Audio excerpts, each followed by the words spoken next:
Hey everyone, and welcome to Money Moves for Teens. My name is Tally Levy, and I'm here to inform and inspire my teenage peers by discussing the topics of business, entrepreneurship, and personal finance.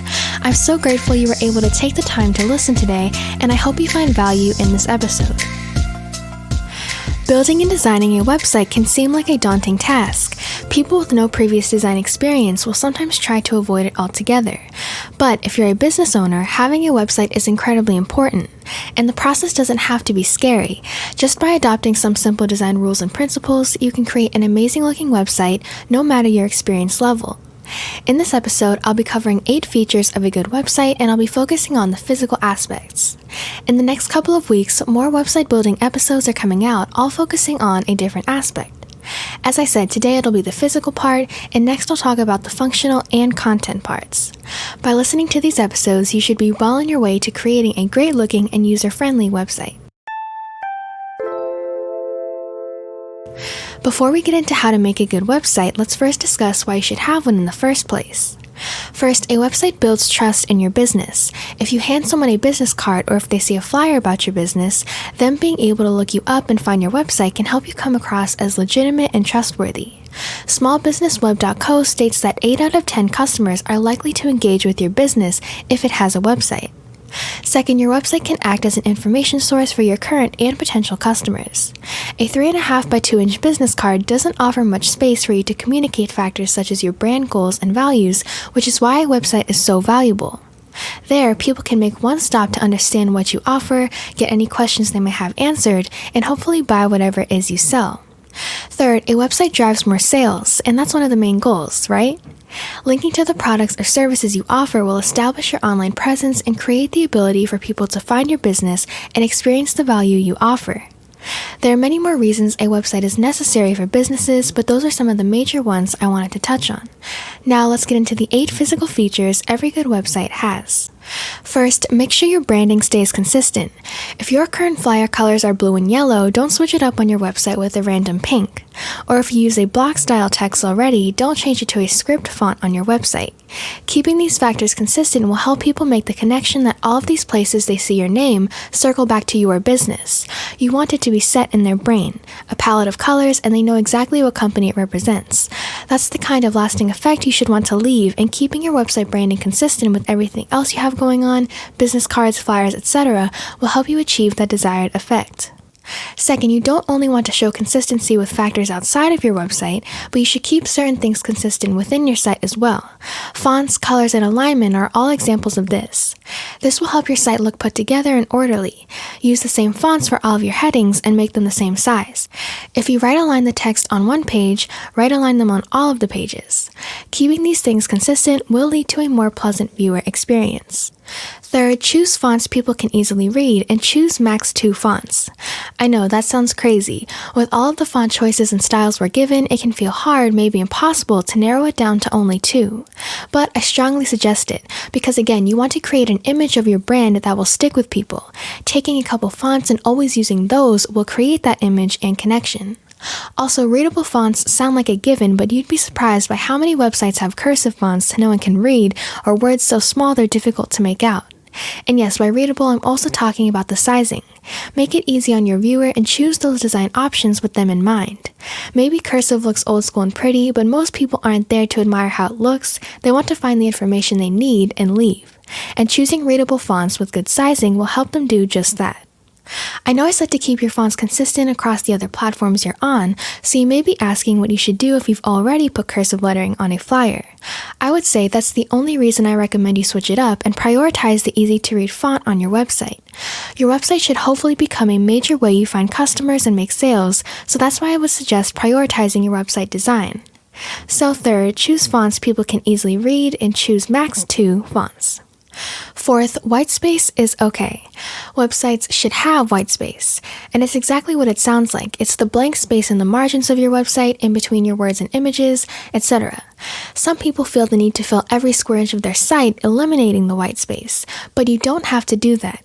You should keep it for a cleaner, more understandable site. It's like people having a conversation. Most don't like silence in conversation, the dead air. They try to fill it with words and small talk. But I'm telling you that silence is okay. The white space is okay. Use it and let your website breathe. 5th, use contrast. This goes back to the font's point in the sense of helping people easily read and navigate your site. Neon yellow words on a white background won't work. Trying to differentiate your heading and body text font sizes by 2 points won't work. Contrast plays a huge role in design, and you should be aware of that and choose things such as colors and font sizes accordingly. I talked about contrast in my 13th episode when I did a book review on the Non-Designer's Design book written by Robin Williams. I recommend checking out that episode for more design tips which can be applied to today's topic, websites. But contrast was something she talked about in her book and should be considered when designing your website. When it comes to colors, you can search for any contrast checker site to compare two colors and see how great the contrast is between them. I can also link a website that does this in the description below. 6th, use proximity. This was another point in Williams' book. Lacking proximity can create misunderstanding with people not knowing what sections on your website are related to what. An example of correctly using proximity is to make your headings closer to the body text they're encompassing in comparison to the words above. That way, people know what pieces of information go together. And make sure the caption of an image is close enough to the picture it's clear that's what it's describing. Again, this may sound like common sense, but many websites lack this design principle. And to close off the proximity tip, in her same book, she says, at a basic level, group related items and separate unrelated items. Just keep that in mind when applying proximity to your website. 7th, your website should not only look good on a computer, where I assume most of you will be building it, but it should look good on a phone too. Just a little over 50% of all website traffic in the third quarter of 2020 was generated by mobile devices, according to Statista.com. It's so important to make sure your website is optimized for mobile devices. I know we've all come across those websites that look fine on a laptop, but when we see it on our phone, the text is messed up, the alignment is weird, and it's very hard to understand. That's what you want to avoid. So from the start of your website building process, you should use responsive web design, meaning your designs adapt to whatever screen they're being displayed on, and continuously ensure your website looks good on every screen size. 8th, lastly, utilize the templates your website provider offers. Places such as Weebly or Wix are platforms where people build and design websites, and they offer many templates to their users. These templates make it easier to make a good-looking website.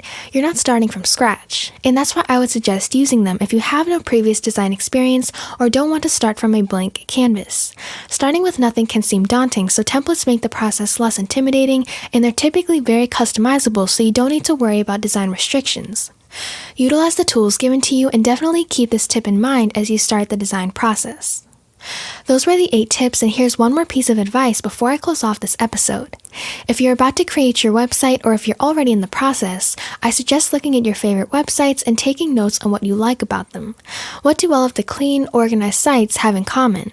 And how can you replicate some of those design details onto your own? Taking time to do this research is beneficial, and you will learn a lot in the process. And chances are some quality traits you find may be ones talked about in this episode. I hope all of the information talked about today starts you on your path to designing an amazing website. To recap, show consistency with your overall branding and within the site itself, choose max 2 readable fonts, and know that whitespace is okay. Use contrast and proximity, make sure your website looks good on mobile, and utilize the templates website providers offer you. Next week, I'm following with more tips to keep in mind when creating a good website, and it'll be focused on the functional aspect, easy navigation, working links, etc. I'll see you then. That concludes another episode of Money Moves for Teens. Thank you for tuning in today, and remember to thank yourself for creating the space to learn something new. If you enjoyed this episode, it would be a huge help to me and others if you would share my content with those who might benefit from the information. You're always welcome to leave a rating and review, and if you have any questions or would like to follow me on other media, you can visit my website, moneymovesforteens.com. Have a great rest of your day, and I'll see you guys in my next episode.